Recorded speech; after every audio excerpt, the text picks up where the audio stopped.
नमस्कार मित्रों, सूचना की दुनिया पर आपका स्वागत है। मैं हूं डॉक्टर सुभाष चंद्र सिंह। अभी पिछले 2-3 एपिसोड्स में आपने जम्मू कश्मीर, हिमाचल और उत्तरांचल राज्य के लोकसभा चुनावों के समीकरणों पर हमारी चर्चा को आपने देखा। आज मुझे लगा कि राज्यवार विश्लेषण तो मैं प्रस्तुत करता रहूँगा, एक बार राष्ट्रीय परिदृश्य पर नज़र डाल लूँ कि राष्ट्रीय परिदृश्य है क्या, कितनी सीटें हैं, कौन कौन से प्रमुख दल हैं, किन किन राज्यों में Bharatiya Janata party upper hand है और किन राज्यों में विपक्ष है। इस पर ओवरऑल एक चर्चा कर लेने से एक राष्ट्रीय स्तर पर सिनेरियो उभर आएगा, फिर आपको चुनाव को समझने और समझाने में सहूलियत होगी। तो मैं ये बताना चाहूँगा कि 10 मार्च या 12 मार्च, कुल मिलाकर 12-13 मार्च के पहले अधिसूचना जारी हो जाएगी और चुनाव आयोग अधिसूचना के साथ ही चुनाव कार्यक्रमों की घोषणा कर सकता है। उससे पहले मैं आपको बताना चाहूँगा कि पूरे देश में कुल 543 लोकसभा सीटें हैं जिन पर चुनाव होना है। इसमें जम्मू कश्मीर विधानसभा के चुनाव 7 हो सकते हैं, लोकसभा का तो चुनाव खैर 7 होना ही है। और ये भी बता दूं, आंध्र प्रदेश और उड़ीसा में भी लोकसभा चुनाव के साथ साथ विधानसभा चुनाव भी होंगे। जैसा मैंने पहले बताया, 543 सीटें हैं। 543 सीटों में उत्तर भारत में भारतीय जनता पार्टी पिछले चुनाव में और उससे पिछले चुनाव यानी 2014 और 2019 दोनों में अपर हैंड रही, यानी उसने इतनी सीटें जीत ली उत्तर भारत में जिसके कारण वो बहुमत में आने में सफल रही। दक्षिण भारत में ये सभी लोग मानते हैं कि भारतीय जनता पार्टी कमज़ोर है और वहाँ की 132 सीटों में, जिसमें केरल, तमिलनाडु, आंध्र, तेलंगाना, कर्नाटक, ये 5 राज्य दक्षिण के हैं, 132 सीटों में मात्र 29 सीटें भारतीय जनता पार्टी के पास हैं। उसमें भी कर्नाटक में 25 और तेलंगाना में 4। आंध्र प्रदेश में उसका कोई सांसद नहीं है, केरल में कोई सांसद नहीं है, तमिलनाडु में कोई सांसद नहीं है। यानी 3 राज्य ऐसे हैं जहां भारतीय जनता पार्टी बहुत कमज़ोर स्थिति में है और उसको अपना बहुमत का आंकड़ा बढ़ाने के लिए, जैसा कि प्रधानमंत्री ने कहा कि भारतीय जनता पार्टी 370 और एनडीए 400 पार। अगर भारतीय जनता पार्टी को 370 सीटें लानी हैं या एनडीए को 400 पार लाना है, तो आप मान कर चलिए कि भारतीय जनता पार्टी को दक्षिण में बड़ी सफलता हासिल करनी पड़ेगी, जिसमें उसको तमिलनाडु और केरल से थोड़ी संभावनाएं हैं। कर्नाटक में तो खैर वो मजबूत स्थिति में है, आंध्र प्रदेश में थोड़ा कमज़ोर है। अगर चंद्रबाबू नायडू की पार्टी से उसका समझौता हो जाता है तो ऐसा लगता है कि उसको आंध्र प्रदेश में भी कुछ सीटें मिल सकती हैं। अब सीटों की संख्या अगर हम गिने तो उत्तर प्रदेश में सर्वाधिक 80 सीटें हैं। नंबर 2 पर महाराष्ट्र है जहां 48 सीटें हैं। नंबर 3 पर पश्चिम बंगाल है जहां 42 सीटें हैं। नंबर 4 पर बिहार जहां 40 सीटें हैं और नंबर 5 पर तमिलनाडु है जहां 39 सीटें हैं। उसके बाद मध्य प्रदेश में 29, गुजरात में 26, राजस्थान में 25, उड़ीसा में 21, झारखंड में 14, पंजाब में 13, छत्तीसगढ़ में 11, हरियाणा में 10 और उत्तराखंड में 5 और हिमाचल प्रदेश में 4। कुल मिलाकर के ये ऐसे प्रदेश हैं जहां से कोई भी दल अगर ठीक ठाक से 70 से लेकर 80% अगर उसका स्ट्राइक रेट रहा जीत में, तो आप मान कर चलिए कि वो बहुमत की सरकार देश में बना सकता है। ये तो हो गया, जिसमें अब मैं भारतीय जनता पार्टी की पहले बात करूंगा, फिर मैं कांग्रेस की बात करूंगा। पिछले चुनाव में 2019 में 14 ऐसे राज्य थे, बड़े राज्य जिसमें शामिल हैं, भारतीय जनता पार्टी को 50% से अधिक सीटें मिली थी। 50% से अधिक सीटें नहीं, 50% से अधिक जो है वोट प्रतिशत उसको मिला था। सीटें तो खैर बहुत मिली थी, 50% से बहुत ज़्यादा सीटें मिली थी। 50% वोट, यानी 14 राज्यों में जहां उसको 50% वोट मिला था और नरेंद्र मोदी की सुनामी चल रही थी। मान कर चलिए इस बार भी विपक्ष जिस तरह से लंगड़ी स्थिति में है और भारतीय जनता पार्टी नरेंद्र मोदी की व्यापक और बम्पर तैयारी है, मान कर चलिए कि इन राज्यों में भी भारतीय जनता पार्टी को इस बार भी 50% से अधिक वोट मिल सकते हैं। 50% अधिक वोट मिलने का मतलब है कि पहले से ज़्यादा सीटें मिलेंगी।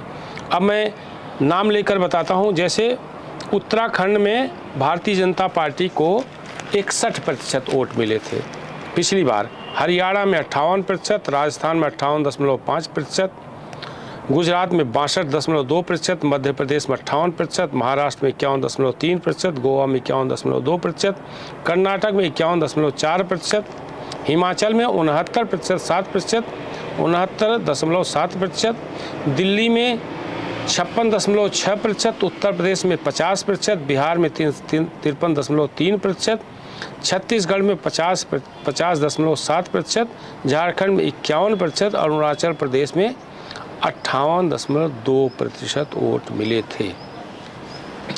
और यहाँ पर भारतीय जनता पार्टी को 224 सीटें मिली थी, यानी 303 का जो उसका आंकड़ा था पिछली बार, उसमें से 224 सीटें इन्हीं 14 राज्यों से मिल गई थी। मान कर चलिए कि अगर भारतीय जनता पार्टी पिछला स्कोर हासिल कर ले और उसको 224 सीटें मिल जाएं तो आप मान लीजिए कि उसको बहुमत मिल गया। अब एक एक राज्य की हम थोड़ा सा चर्चा कर लेंगे। जैसे मैं उत्तर प्रदेश की बात करूं, 3-4 राज्यों की मैं बात करूंगा। उत्तर प्रदेश की बात करूं तो उत्तर प्रदेश में पिछली बार लड़ाई बहुत ज़बरदस्त थी। क्यों? क्योंकि सपा, बसपा और राष्ट्रीय लोकदल का गठबंधन था और भारतीय जनता पार्टी के साथ निषाद पार्टी थी सहयोगी दल के रूप में। उसके बाद भी भारतीय जनता पार्टी को 62 सीटें मिली और एक और सहयोगी दल अपना दल थी, उसको 2 सीटें मिली थी। कुल मिलाकर के भारतीय जनता पार्टी को 64 सीटें मिली थी, दोनों को मिला करके। जबकि 14 में भारतीय जनता पार्टी को 71 सीटें मिली थी, अपना दल 2 को, यानी 73 सीटें मिली थी। इस बार भारतीय जनता पार्टी के साथ अपना दल है, निषाद पार्टी है, राष्ट्रीय लोक दल है, सुभासपा है, यानी जो छोटे छोटे दल हैं लगभग सभी दल जो है, जो अखिलेश के साथ थे वो भी जो है भाजपा के साथ आ गए। तो और भारतीय जनता पार्टी का लक्ष्य है 80 में से 80, न 80 में से 80 अगर मिले उसको, जैसा कि राजनीतिक विशेषज्ञ मानते हैं, उसको जो है सहयोगी दलों के साथ जो है 74 से लेकर के 75 सीटें मिलेंगी। बिहार की बात करें तो वहाँ नीतीश कुमार के आने से मजबूत हुई है। महाराष्ट्र में जो है शरद पवार की पार्टी टूटी है, शिवसेना टूटी है, तो वहाँ पहले से स्थिति मजबूत है। बंगाल में कांग्रेस और लेफ्ट के साथ जो है ममता का गठबंधन नहीं हुआ, तो आप मान कर चलिए कि वहाँ बीजेपी की स्थिति ठीक रहनी चाहिए। अब मैं विपक्ष की बात करता हूँ। जब विपक्ष की बात हम शुरू करते हैं तो हम ये मान कर चलते हैं कि जैसे अगर बसपा का यहाँ गठबंधन नहीं हुआ, इंडी अलायंस में नहीं गई, तो आप मान कर चलिए कि यहाँ सपा के लिए संभावनाएं बहुत कम हैं। आप बिहार में इंडी गठबंधन नीतीश के हटने से कमज़ोर हो चुका है। बंगाल में जो है लेफ्ट और कांग्रेस और ममता का गठबंधन नहीं हो, वहाँ कमज़ोर है। आप उड़ीसा में जो है नेक टू नेक फाइट जो है वो उड़ीसा बीजू जनता दल से है। झारखंड में इस समय स्थिति ठीक है क्योंकि जो हेमंत सोरेन है वो जेल में है और मधु कोड़ा की पत्नी गीता कोड़ा जो है अब भाजपा में आ गई। वो सांसद कांग्रेस में थी, अब भारतीय जनता पार्टी ने उनको टिकट दे दिया। जब इधर हरियाणा की ओर बढ़ेंगे, आपको हिमाचल की ओर बढ़ेंगे, जम्मू कश्मीर की ओर, राजस्थान, गुजरात, मध्य प्रदेश, छत्तीसगढ़ में विपक्ष लगभग कमज़ोर है। और कम से कम जो है राजनीतिक विश्लेषक भी कहते हैं और मैं भी कहता हूं कि इन 14 राज्यों में अगर कांग्रेस का खाता खुल जाए तो आप मान कर चलिए कि ये बड़ा चमत्कार है। कांग्रेस की बात मैं कर रहा हूँ, विपक्ष की बात नहीं कर रहा हूँ, कांग्रेस की बात कर रहा हूँ। विपक्ष को तो इक्का दुक्का 4-5 सीटें मिल ही जाएंगी। अब पश्चिम बंगाल में जैसे ममता है, उनको ठीक ठाक सीटें मिल सकती हैं। उड़ीसा में बीजू जनता दल है, उनको ठीक ठाक सीटें मिल सकती हैं। जो झारखंड में झारखंड मुक्ति मोर्चा है, उसको ठीक सीटें मिल सकती हैं। लालू यादव को उनकी पार्टी को भी सीटें 1-2 मिल सकती हैं। हालांकि नीतीश कुमार के इधर आने के बाद जो है ये संभावनाएं लगभग कम हो गई। हिमाचल प्रदेश, उत्तर प्रदेश, उत्तराखंड, उत्तर प्रदेश, फिर इधर जो है राजस्थान, मध्य प्रदेश, छत्तीसगढ़, गुजरात, इन सब में तो Bharatiya Janata party clean sweep करेगी और कोई संभावना नहीं है। दिल्ली की बात कर लेते हैं। दिल्ली में आप और कांग्रेस पार्टी का गठबंधन हुआ है। 3 जो है सीटें जो है वो आपको दी गई हैं, 4 कांग्रेस को दी गई हैं। लेकिन जैसा कि मैंने बताया, दिल्ली में पिछली बार 56.6% वोट मिले थे बीजेपी को, और आप और कांग्रेस दोनों के वोट मिला दें तो 40% से आगे नहीं जाते हैं। इसका मतलब अगर दोनों मिल भी गए हैं तब भी यहाँ की 7 की 7 सीटें जो है बीजेपी की झोली में जा सकती हैं। अब मैं तैयारियों की बात करूँगा।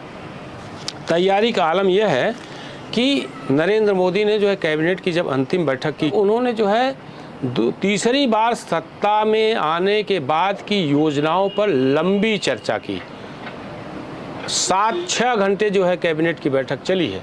राजनाथ सिंह, नितिन गडकरी, प्रधानमंत्री के साथ शाह, बाकी अन्य जो है सभी मिनिस्टर उसमें मौजूद थे। और अगली जो है लोकसभा चुनाव के बाद, तीसरी बार सरकार आने के बाद उन्होंने योजनाओं पर काम करना शुरू किया। और नरेंद्र मोदी ने तय किया कि अगले 1 सप्ताह में, 10 दिन में, यानी अधिसूचना जारी होने से पहले कम से कम जो है 10 राज्यों में 2-2, 3-3 रैलियों करने की उन्होंने योजना बनाई है। अब विपक्ष की बात कर लें। विपक्ष की तैयारी की। राहुल गांधी विदेश से लौटे हैं, उन्होंने जो है कल से न्याय यात्रा फिर शुरू की है और न्याय यात्रा बीच में छोड़कर को बिहार में उन्होंने जो है विपक्ष की रैली को अटेंड किया। और वहाँ लालू यादव ने बोला कि मोदी का तो कोई परिवार नहीं है, वो क्या जाने परिवार का हाल। तो मोदी और भारतीय जनता पार्टी ने उसका पलटवार किया और सभी मुख्यमंत्री, सभी विधायक, सभी सांसद, सभी बीजेपी नेता ने अपने ट्विटर हैंडल पर, जिसको एक्स, जो अब एक्स हो गया, उस पर लिखा है मोदी का परिवार। यानी पूरी भाजपा, सारे मुख्यमंत्री, सब मोदी का परिवार। एक प्रकार से ये ज़बरदस्त पलटवार है। ये वैसा ही है जैसे जब राहुल गांधी ने पिछले चुनाव में 19 में चौकीदार चोर है का नारा लगाया, तो फिर मोदी के साथ पूरा भाजपा परिवार, मैं भी चौकीदार, ऐसा उसने जो है अपने ट्विटर हैंडल पर सबने जो है संलग्न कर लिया था, अटैच कर लिया था। उसका बहुत ज़बरदस्त असर पड़ा। कुल मिलाकर हम ये कह सकते हैं कि 2024 का लोकसभा चुनाव भारतीय जनता पार्टी बहुत आसानी से जीत रही है। बस देखना ये है कि दक्षिण में वो अच्छा कर ले, एक। दूसरा, 370 पार करने के लिए भारतीय जनता पार्टी को पश्चिम बंगाल में बहुत अच्छा रिजल्ट लाना पड़ेगा, तमिलनाडु में अच्छा रिजल्ट आना पड़ेगा, केरल में लाना पड़ेगा, तमिलनाडु में, तेलंगाना में लाना पड़ेगा और कर्नाटक में भी लाना पड़ेगा। महाराष्ट्र में तो मजबूत स्थिति में, वहाँ तो हो सकता है उसको 40 से 41 सीटें मिल जाएं। बहरहाल अब 370 मिलेगा या 350 प्लस होगा, एनडीए को 400 पार होगा, ये समय बताएगा। लेकिन ये स्पष्ट है कि भारतीय जनता पार्टी और एनडीए अभी जो है अपर हैंड है। ये कह सकते हैं कि बहुमत के आंकड़े से बहुत आगे एनडीए जा सकता है। बस इस एपिसोड में इतना ही। आपसे आग्रह है कि आपने अगर सूचना की दुनिया को जो है सब्सक्राइब नहीं किया तो सब्सक्राइब कर लीजिए, बेल आइकन दबाइए, आप उसको देखिए, कमेंट करिए और शेयर करना न भूलिए। आपका बहुत बहुत आभार। आप इस YouTube चैनल को लाइक करिए, सब्सक्राइब करिए, कमेंट करिए और शेयर ज़रूर करिए।